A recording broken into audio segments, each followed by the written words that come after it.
Chapter 4. For several days, the six of us walked on a tiny path that was about a foot wide, walled by thick bushes on either side. Junior was in front of me, and his hands didn't swing as they used to when he strolled across the yard on his way back from school. I wanted to know what he was thinking, but everyone was too quiet, and I didn't know how to break the silence. I thought about where my family was, whether I would be able to see them again, and wished that they were safe and not too heartbroken about Junior and me. Tears formed in my eyes, but I was too hungry to cry. We slept in abandoned villages, where we lay on the bare ground and hoped that the following day we would be able to find something other than raw cassava to eat. We had passed through a village that had a banana and orange and coconut trees. Callaloo, who knew how to climb better than all of us, mounted each one of those trees and plucked as much from them as he could. The bananas were raw, so we boiled them by adding wood to a fire that was in one of the outdoor kitchens.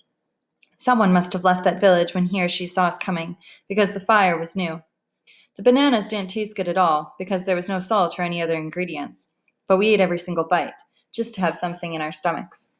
Afterward, we ate some oranges and some coconuts. We could not find something substantial to eat. We got hungrier day after day to the point that our stomachs were hurting and our vision blurred sometimes. We had no choice but to sneak back to Matrujong, along with some people we encountered on the path, to get some money we had left behind so we could buy food. On our way through the quiet and almost barren town, which now seemed unfamiliar, we saw rotten pots of food that had been left behind, bodies, furniture, clothes, and all kinds of property that were scattered all over. On one veranda, we saw an old man sitting in a chair as if asleep. There was a bullet hole in his forehead, and underneath the stoop lay the bodies of two men whose genitals, limbs, and hands had been chopped off by a machete that was on the ground next to their piled body parts. I vomited immediately and felt feverish, but we had to continue on. We ran on tiptoe as fast and as cautiously as we could, avoiding the main streets. We stood against the walls of houses and inspected the tiny gravel roads between houses before crossing to another house. At one point, as soon as we had crossed the road, we heard footsteps. There was no immediate cover, so we had to swiftly run onto a veranda and hide behind some stacks of cement bricks. We peeped through from behind the bricks and saw two rebels who wore baggy jeans, sleepers, flip-flops, and white t-shirts. Their heads were tied with red handkerchiefs, and they carried their guns behind their backs. They were escorting a group of young women who carried cooking pots, bags of rice, motors, and pestles. We watched them until they were out of sight before we began moving again. We finally got to Callaloo's house. All of the doors were broken, and the house was torn apart. The house, like every other in the town, had been looted. There was a bullet hole in the doorframe and broken glass of Star beer, a popular brand in the country, and empty cigarette packets on the veranda floor. There was nothing of use to be found in the house. The only food that was available was raw rice in bags that were too heavy to carry and would slow us down. But the money was, luckily, still where I had kept it, which was in a tiny plastic bag under the foot of the bed. I put it inside of my craps, my shoes, and we headed back towards the swamp. The six of us, including the people we had entered the town together with, gathered at the edge of the swamp as planned and started crossing the clearing 3 at a time. I was in the second batch with Talloy and another person. We started to crawl across the clearing at the signal that the first group had made it across. While we were in the middle of the clearing, they signaled for us to lie flat, and as soon as we hit the ground, they motioned for us to continue crawling. There were dead bodies everywhere, and flies were feasting on the congealed blood on them. After we made it to the other side, we saw that there were rebels on guard in a little tower at the wharf that overlooked the clearing. The next batch was Junior and the two others. As they were crossing, something fell out of someone's pocket onto an aluminum pan in the clearing.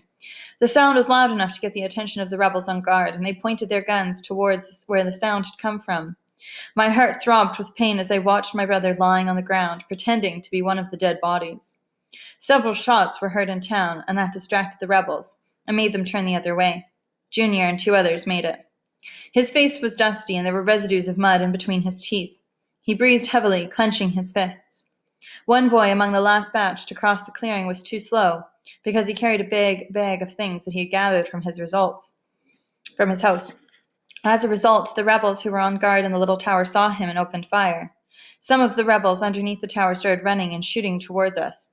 We whispered to the boy, "Drop the bag and hurry, the rebels are coming, come on." But the boy didn't listen. It fell from his shoulder after he had crossed the clearing, and as we ran away, I saw him pulling on the bag, which was stuck between tree stumps. We ran as fast as we could until we lost the rebels. It was sunset, and we walked quietly towards the big red sun and the still sky that awaited darkness. The boy who caused the rebels to spot us didn't make it to the first crowded village we reached. That night we were temporarily happy that we had some money, and were hoping to buy some cooked rice with cassava or potato leaves for dinner.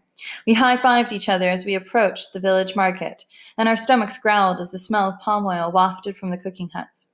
But when we got back to the cooked food stalls, we were disappointed to find that those who had been selling cassava leaves, okra soup, and potato leaves, all cooked with dried fish and rich palm oil served with rice, had ceased to do so. Some of them were saving their food in case things got worse, and others simply didn't want to sell any more for unexplained reasons. After all the trouble and risk we undertook to get the money, it became useless. We would have been less hungry if we had stayed in the village instead of walking the miles to Matrujiang and back. I wanted to blame someone for this particular predicament, but there was no one to be blamed.